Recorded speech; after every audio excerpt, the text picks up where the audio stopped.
Augustine's Rule by Adler Zumkeller, OSA, Chapter 15, Monastic Obedience and the Service Given by Superiors. The personality of Augustine emerges with special vividness in this chapter of the Rule. The reason is that the picture of the ideal monastic superior, which he sketches here, is a reflection of himself. What does Augustine understand by monastic obedience? In his view, ordered, conquered, and commanding and obeying is an indispensable requirement of peace in every kind of human society. City of God, 1913. The duty of obedience arises, therefore, out of the obligation which monks and nuns have to their community. Augustine begins his remarks on monastic obedience with this characteristic sentence: "You should obey superiors as fathers or mothers." This is perhaps the key to the entire Augustinian conception of obedience, and represents a substantial advance beyond the traditional ideal of obedience among Cenobites, even though the latter had from the beginning given their superior the name father or mother, abba, amma, or abbess. There were still some distance from the idea of obedience as to a father or mother. Even St. Basil used the image of a master and a slave, and not of a father and a son, when he wishes to exemplify monastic obedience in his short rules.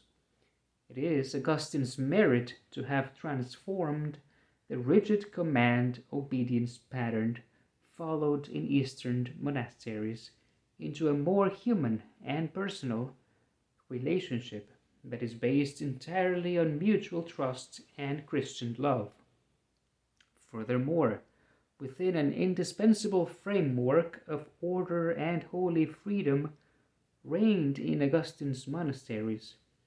He had no liking for the multiplication of regulations and laws, as can be seen from the very brevity of his rule.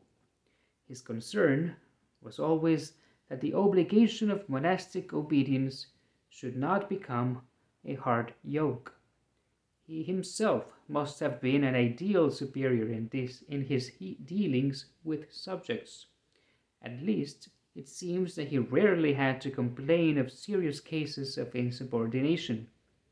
On one occasion he paid this fine compliment to his brethren in the clerical monastery at Hippo: "They all obey me willingly." Sermon 355.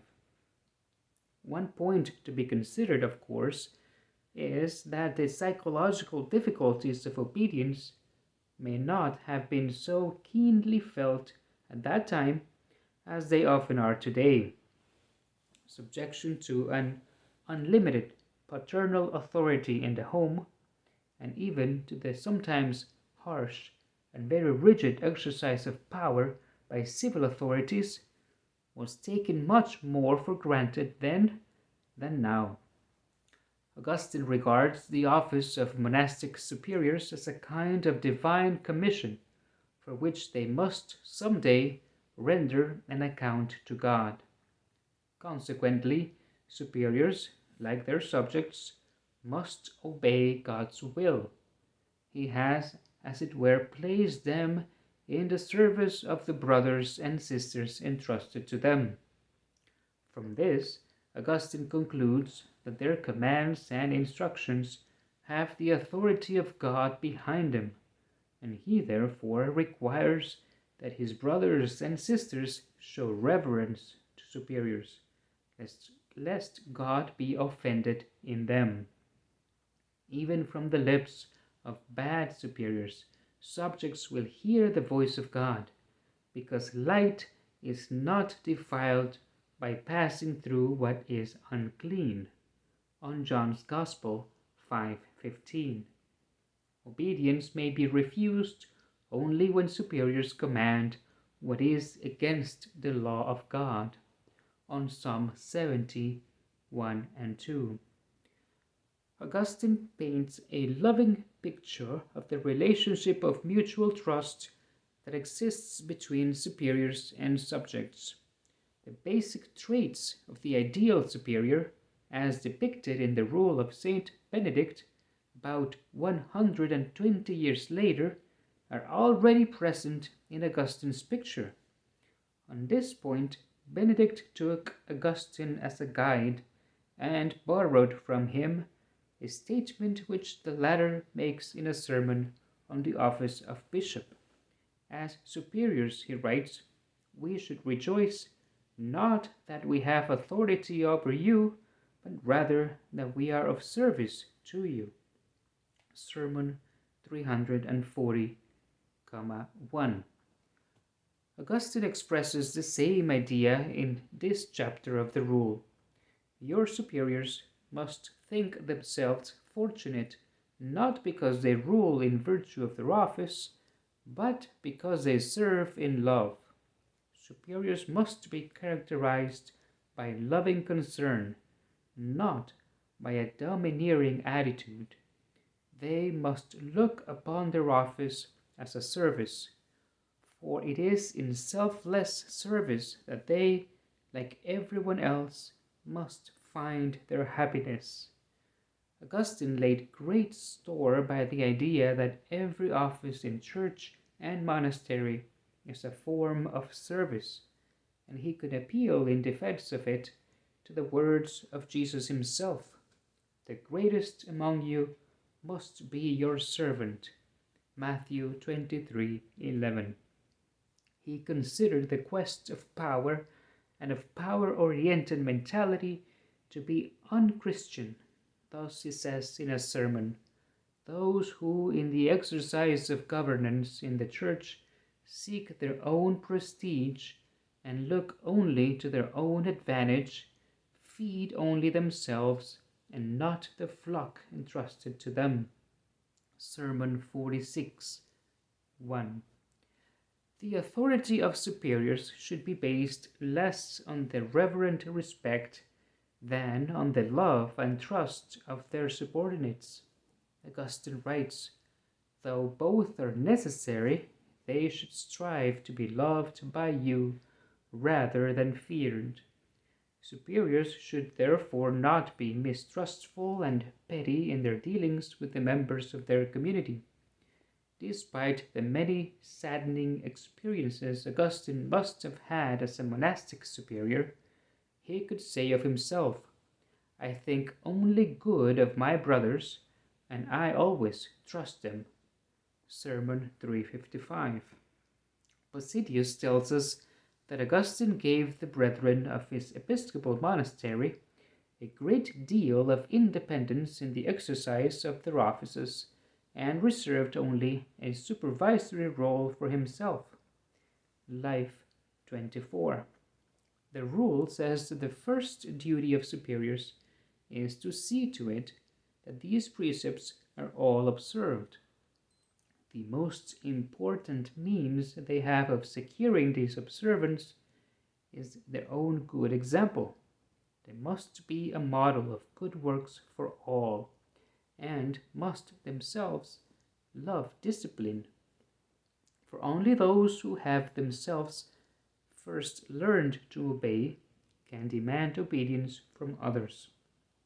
Is there anything more scandalous than for persons to demand that they be obeyed when they themselves refuse obedience to higher superiors? The Work of Monks 31:39. Citing 1 Thessalonians 5:14, Augustine goes on to list several particular duties of superiors. They must admonish the unruly, cheer the faint-hearted, support the weak, and be patient toward all. Augustine considers the task of reprimanding and punishing to be the most difficult of these duties, but he also regards it as necessary for the good of the monastic community. Moreover, When superiors correct a subject and impose a punishment to ensure improvement, they give the person an alms because they show mercy to him or her. Enchiridion 1972. Even if those at fault are unwilling to listen to superiors, the latter may not remain silent. On this point, Augustine appeals to the exhortation of the Apostle, 2 Timothy 4:2.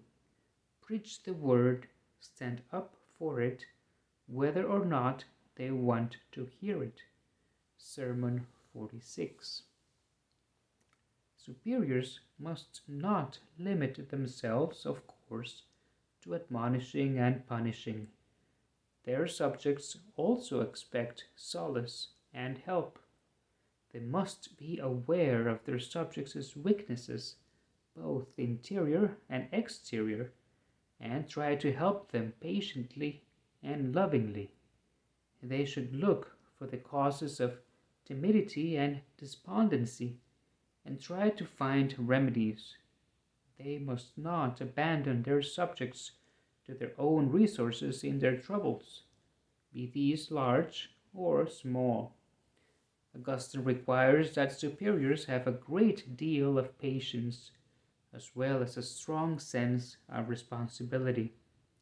In this chapter of the rule, he repeatedly refers to the responsibilities of superiors. They must be ever mindful that they must give an account of you to God. Throughout his life, he himself found that being a superior and a bishop was a heavy burden, and he thought it folly for anyone to rejoice in being a superior. Sermon 46. He therefore warns superiors. As far as appearances go, their office raises them above their subjects, but all the more for that reason must they humble themselves in fear in God's sight. The role of subjects. Reverent respect, trust, and love towards superiors sum up the attitude Augustine expects from the brothers and sisters in his monasteries. It is this attitude that produces the willing obedience which he urges upon us in this chapter of the rule. We should obey our superior as a father or mother and observe the rules not as slaves living under the law, but as men and women living in freedom under grace. This obedience should be an expression of a certain compassion on our part for superiors. We should realize the burden they carry on their consciences and try to make it easier for them to fulfill their responsibility before God, for their higher rank among you exposes them all the more to greater peril. For this reason, Augustine warns us against grumbling. We should obey readily and without lengthy ifs and afs or buts. Even when the tasks laid on us are heavy or difficult, we should remain patient and content. In one of his sermons, Augustine paints a vivid picture of the insubordinate monk who contradicts every order given to him. Sacred Scripture very aptly describes grumblers. The heart of a fool is like a cartwheel. Sirach 33:5. It may be carrying nothing heavier than straw and hay, but it creaks nonetheless, for cartwheels cannot help but creak. Many brothers are like that. Only in the body do they live together in community. On Psalm 132. These willful, stubborn men and women are a real burden on a monastic community. Augustine aptly says of them, they are like an unmanageable beast, and not only will not pull in the yoke, but even tears the harness with its hooves. On Psalm 132. they too disturb and shatter the peace with their willfulness. A final characteristic trait in Augustine's understanding of monastic obedience is that he looks upon our entire life in the following of Christ as a prompt and selfless service before God. That is why he likes to speak of himself and his monastic brethren as the servants of God. Similarly, he calls the consecrated virgins in the monasteries of women the servants of God and the handmaidens of Christ. Our following of the obedient Christ should find daily expression in the selfless service which we seek to give to the Church, our monastic community, and our fellow human beings in the name of Christ and in His behalf, by His power and His love.